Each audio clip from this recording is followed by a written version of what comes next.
Hello, on se retrouve aujourd'hui pour un nouveau tuto avec la collection Un air d'Halloween de la Fête du Scrap. Pour celles qui me suivent régulièrement, vous avez pu voir qu'avec la collection qui était sortie en juin, je crois, si je dis pas de bêtises, oui, juin, avant Un air mexicain, je me rappelle plus son nom, Un air, je ne sais plus. Voilà, j'avais fait une carte en forme de poisson et ça vous avait plu, voilà, ce format un peu original de carte. Donc là, j'ai eu envie de faire une carte aussi originale puisqu'elle va être en forme de chauve-souris.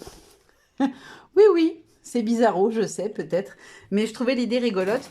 Donc j'ai cherché sur internet gabarit chauve-souris et j'ai choisi celle qui me plaisait le mieux. Je voulais vraiment qu'elle ait des ailes un petit peu biscornues, j'ai envie de dire, c'est-à-dire que celle-ci est plus courte, celle-là est plus allongée, elle est un peu profil. Et puis je voulais une petite tête avec ses oreilles de chauve-souris, je voulais vraiment avoir la forme de la chauve-souris. Donc tout simplement, après, j'ai retourné mon gabarit. Pensez bien quand vous tracez qu'un gabarit et que vous avez le papier qui est... Voilà, que vous voulez utiliser ce côté-là, pensez bien à votre gabarit, vous l'avez découpé de ce côté-là. Pensez bien à le retourner quand vous le positionnez. Sinon, du coup, il va être dans l'autre sens. Si vous voulez l'avoir dans ce sens-là, la chauve-souris, il faut bien la mettre à l'envers par-dessus votre gabarit. Donc, je vais la découper tout de suite et puis on va passer à la création de la petite carte. J'ai découpé hors caméra, je vais rapprocher un peu la lumière, je trouve qu'on ne voit pas bien. Enfin, ou c'est peut-être moi. Non, ça va. J'ai découpé hors caméra donc ma petite chauve-souris. Et maintenant, je vais prendre les petits tamponnages que j'avais mis de côté pour faire ma petite créa. Alors, je voulais faire un petit montage au centre avec ma petite sorcière et son chaudron. Je vais venir mettre qui partent sur les ailes comme ça des petits feuillages. Je voulais aussi mettre ma grenouille. Alors, je vais la glisser, je pense, derrière le chaudron un petit peu. Mettre un petit bonbon comme ça. Voilà, sur le bas à côté de ma petite grenouille. Une petite araignée derrière ma petite sorcière. Une micro-mini, alors je m'en suis vue pour les détourer, celle-là, les micro-mini petites araignées. Je voulais la mettre sur le bord du chaudron. Et puis venir glisser pour harmoniser un peu le tout. Une petite fleur derrière. Et je voulais arriver à caser quelque part le mot bout. Donc peut-être comme ça par-dessus ma déco. Voilà, quelque chose comme ça. Je vais essayer de le soulever sans tout perdre en route. Bon, on va perdre le B, mais c'est pas grave. Donc voilà ce que j'ai comme idée de départ. Donc maintenant, je vais passer à la colorisation. Hop, pour une fois, je vais la faire un petit peu avec vous parce qu'il n'y a pas vraiment de technicité sur la conception de la carte en elle-même. Donc je vais le faire avec vous, la petite partie colo. Enfin, une partie, peut-être pas tout. Je vais voir fonction du temps que ça prend. Hop, donc mes petits pinceaux, ma petite planche où j'ai mis mes couleurs. J'en ai une deuxième avec les couleurs complémentaires, j'ai envie de dire. Et je vais passer à la colorisation. Donc mes feuillages, je veux les faire avec l'orange le plus foncé. Donc ça va être, pour le combo couleur, j'ai pris celle-ci. C'est celle-là que je trouve la plus soutenue en termes de orange. Donc c'est la Spiced Marmalade. Hop. Alors moi je fais avec les Distress, hein, vous le savez. J'ai plein de palettes d'aquarelle, donc je n'ai pas d'excuses, mais je trouve que c'est plus dur à travailler, franchement. Avec les Distress, je m'en sors à peu près. J'arrive à obtenir la couleur que je veux. Mais j'avoue qu'avec les aquarelles, j'ai encore beaucoup, beaucoup de mal. Bon, après, ça va venir, hein. C'est comme tout, c'est comme les crayons pour le coloriage. Voilà, faut de l'entraînement. D'ailleurs, je l'ai dit dans un autre tuto, je ne sais plus lequel c'était. Je ne sais pas si vous l'avez déjà vu ou pas, mais j'ai très très envie de tester les crayons de couleur parce que j'ai une super palette de crayons de couleur. J'ai les Prismacolor qu'on m'avait offert et je me suis entraînée à les utiliser. J'ai fait des tests sur des coloriages, voilà, sur des livres de coloriage, mais j'ai jamais fait sur mon scrap et j'ai trop trop envie d'essayer. Donc je pense que voilà, ça va venir. Je ne sais pas si ça sera sur cette collection-là ou sur une autre, mais en tout cas, j'ai trop envie d'essayer. Donc voilà, d'un petit peu plus près, ma petite fleur. Donc ça va assez vite avec les Distress, je trouve. Le rendu couleur est sympa. Et puis surtout, voilà, ma technique, elle ne demande pas de technicité, justement. Elle est assez simple à mettre en place. Alors, je ne mets pas les mêmes feuilles en plus foncé. Je vais faire plus clair celle que j'ai fait plus foncée de l'autre côté. Voilà, parce que j'ai pas envie que ça soit parfaitement identique. J'aime bien quand c'est un petit peu plus aléatoire au niveau des coloris. Alors, celle-là, je l'ai fait foncer des deux côtés, mais Celle-là, elle était beaucoup plus claire. Je vais la faire un peu plus foncée. Et celle-ci sera très claire du coup. Voilà. Hop. Donc voilà mes deux feuillages. Alors, j'ai plus beau... Si j'ai du noir. Hop, je vais faire mon petit chaudron. Alors, mon petit chaudron, je vais peut-être le faire en violet. Parce que du coup, si je le fais en noir, noir sur noir, on ne va pas le voir. Et je vais prendre la Dusty Concorde, la violet... terne, j'allais dire non, c'est la violet la plus foncée que j'aurai parce qu'après j'ai la Wilted Violette, c'est celle-ci mais elle est vraiment très très claire. Donc je vais faire plutôt avec celui-là qui aura un rendu plus foncé je trouve. Donc ce que je fais c'est que je colorise mon petit truc tout entier et après je viens retravailler par-dessus les parties que je veux rendre plus soutenues en termes de couleur. Hop. Donc là, je vais faire pareil avec l'intérieur du chaudron. Je vais essayer de le faire un petit peu plus foncé que le chaudron. Et pareil pour ces petits pieds. Hop là. Alors pour ma petite tambouille de sorcière, je vais utiliser du vert. Voilà. Je l'applique vraiment, j'allais dire à l'arrache, non, c'est pas le mot du tout. Mais voilà, je ne calcule pas où est-ce que je mets. Je rajoute juste un petit peu pour avoir une intensité de couleur, mais c'est tout. Hop. Ensuite, mon petit crapaud. Alors, je vais venir faire mes petites taches. Hop, j'ai mis trop d'eau. Je vais venir faire sa tache ici en vert plus clair. Et je vais en mettre aussi sur toutes les petites taches qu'il peut avoir sur lui. Et après, je vais venir appliquer mon vert foncé et je vais les fondre un peu l'un avec l'autre une fois que ma colorisation sera faite.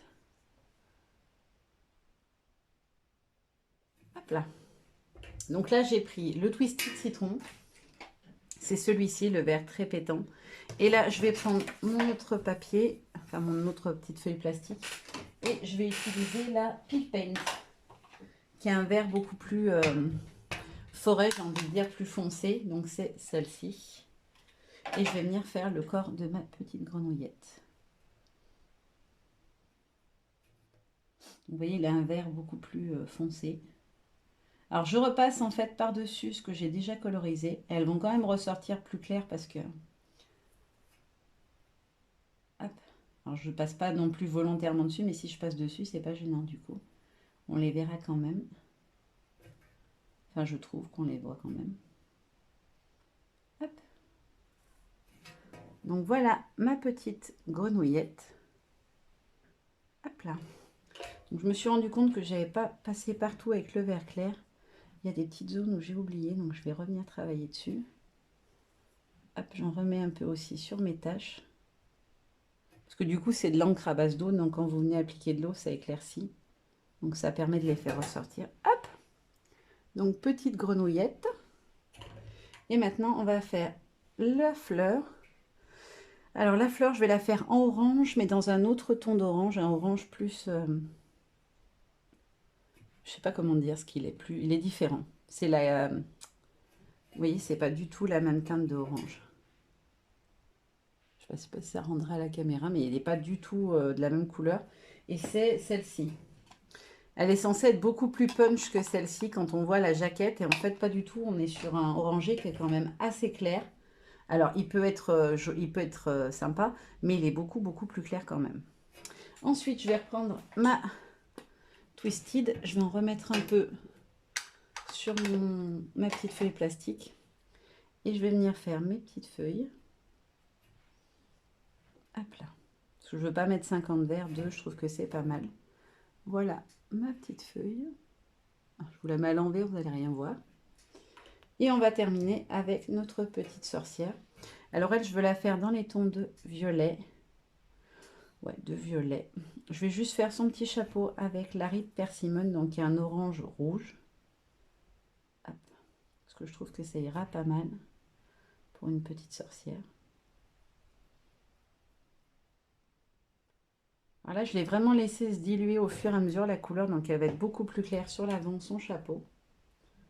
Hop. Ensuite, je vais prendre mon plus petit pinceau pour venir faire ses cheveux pour pas dépasser de partout. Je vais la faire brune, pas noire mais brune. parce que sinon ça ne ressortira pas. Et là, j'ai pris la Walnut Stain. Hop là. Donc, ces petits cheveux.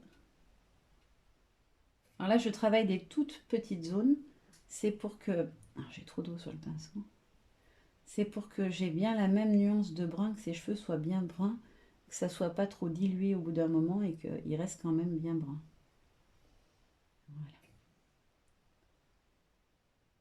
L'autre côté. C'est un moment que je vous avais pas filmé tout un de A à Z complètement. Bon, après, avec certains tutos, c'est compliqué parce que déjà que ça dure longtemps les tutos. Si en plus il faut que je filme tout, vous auriez des vidéos qui durent 2 heures. Et je pense qu'au bout d'un moment, ce serait redondant même pour vous. Hop, donc là, je vais prendre la Teintée de rose pour faire la peau de la petite sorcière. Donc, c'est cette teinte-là. Je vais peut-être trop vite. Hop. Et je vais venir faire ces petites mains. Hop là. Alors, pour le visage, je vais bien mouiller mon pinceau, parce que je veux que ça soit dilué. Voilà. Et ensuite, j'étire. Hop, je viens bien jusque sur le cou et sa petite oreille. Hop là. Et puis pour ses paupières, je vais venir prélever un peu plus de couleur et je vais les faire un peu plus foncées pour qu'elles ressortent dans son visage. Hop là. Ensuite, sa petite robe. Je vais lui la faire violette. Avec le Welted violette, je vais vous la montrer quelle couleur c'est après. Donc on est sur un violet très différent de celui du chaudron.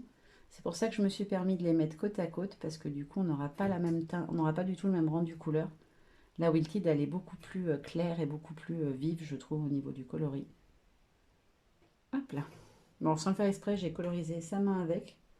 C'était pas prévu. Et je vais lui faire ses chaussures en jaune. Je trouve que ça va bien avec le reste. Et pour ses petits collants, je vais lui faire des rayures. Bon, des rayures vertes. Je trouve que ça va bien avec le reste. Hop. Et il ne me reste plus qu'à faire la boucle du chapeau et les 2 petits boutons. Et voilà, ma petite sorcière est faite. Je vous la montre d'un petit peu plus près. Hop, je vais peut-être enlever la lumière que vous voyez mieux. Voilà. Et il ne me reste plus qu'à coloriser mon petit texte. Je pense que je vais partir sur du orange. Ouais, je vais partir sur le orange très soutenu parce que je l'aurai sur la partie haute mais pas sur la partie basse, donc ça marche.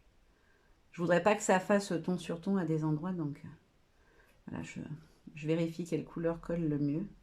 Vous voyez, quand j'aquarelle, quand je fais mes colorisations, vraiment, je me prends pas la tête à doser l'eau, etc.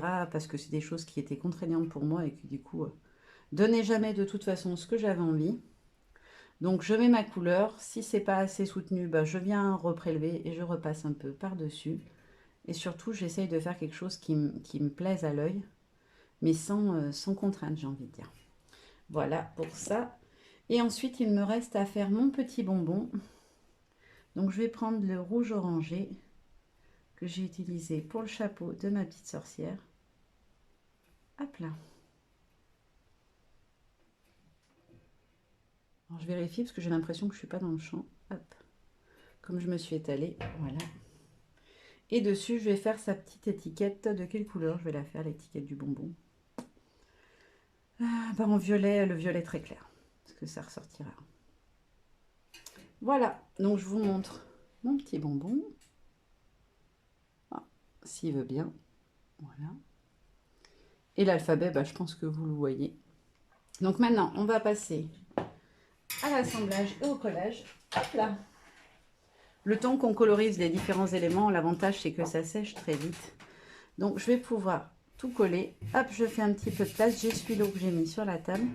Donc je vais commencer par positionner mes feuillages pour voir où je les mets, si je suis bonne ou pas. Voilà, comme ça. Donc celui-là, j'ai vu où je voulais qu'il atterrisse.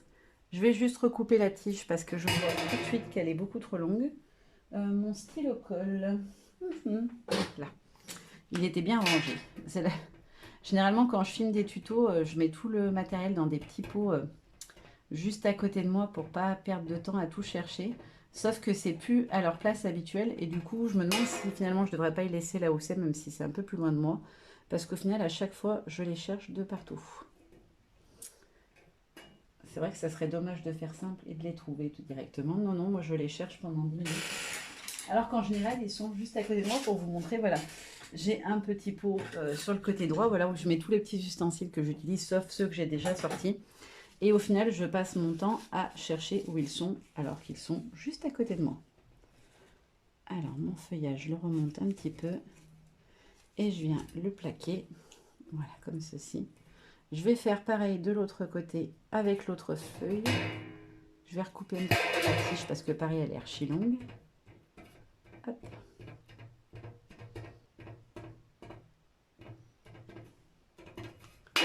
Hop là. Donc là, ça va partir de dessous.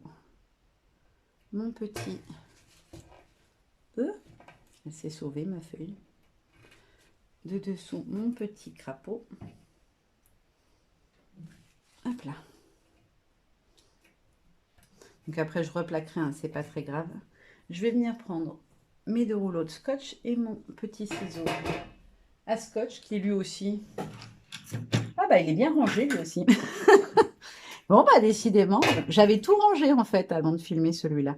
Des fois j'en filme, je filme sur plusieurs jours selon quand j'ai mes disponibilités en vrai, hein, c'est à peu près, c'est vraiment ça. Il y a des jours où je vais avoir le temps de filmer et puis d'autres où je ne pourrai pas continuer.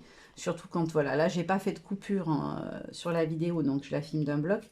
Mais quand c'est des tutos plus conséquents, il y a souvent des phases de séchage. J'évite de remanipuler tout de suite, surtout quand j'ai fait avec certaines techniques. Du coup, il faut que je puisse voilà, retrouver mon matériel assez facilement. Mais c'est vrai que j'ai tendance du coup à le laisser un peu à côté de moi, un peu partout. Et je le cherche tout le temps, bien évidemment. Hop. Donc là, ça c'est bon. J'ai juste oublié de venir glisser ma petite fleur. Bon, c'est bon, elle peut rentrer sans problème. Hop, je vais venir la coller. Hop. Donc je la glisse en dessous, si elle veut bien, parce que tout à l'heure elle était d'accord, mais là elle n'a pas l'air. Voilà. Et je vais venir plaquer pour qu'elle colle. Voilà. Donc là j'en profite pour refaire plaquer vraiment toutes les feuilles. Et je vais venir glisser mon petit bonbon. Je vais lui mettre juste un petit bout de scotch au milieu. Hop là.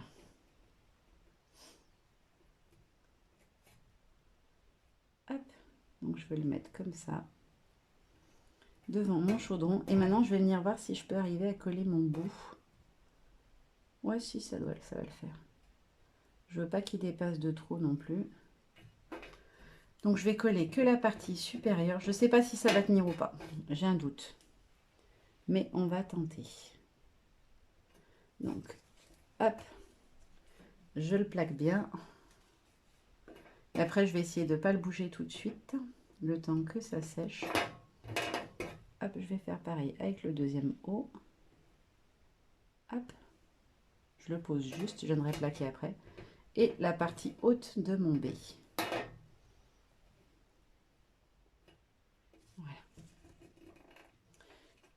Et maintenant, je vais bien appuyer quelques secondes, histoire de le faire tenir. Bon, pour l'instant, ça ne tient pas, mais c'est normal, c'est pas sec. Hop, voilà, je le mets bien à sa place. Je vais en profiter pour venir coller mes petites araignées. Hop, donc je la fais glisser en dessous de ma petite sorcière. Hop, alors elle a collé nickel du premier coup.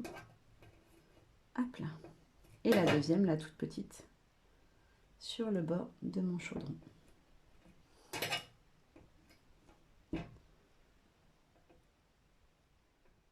Hop.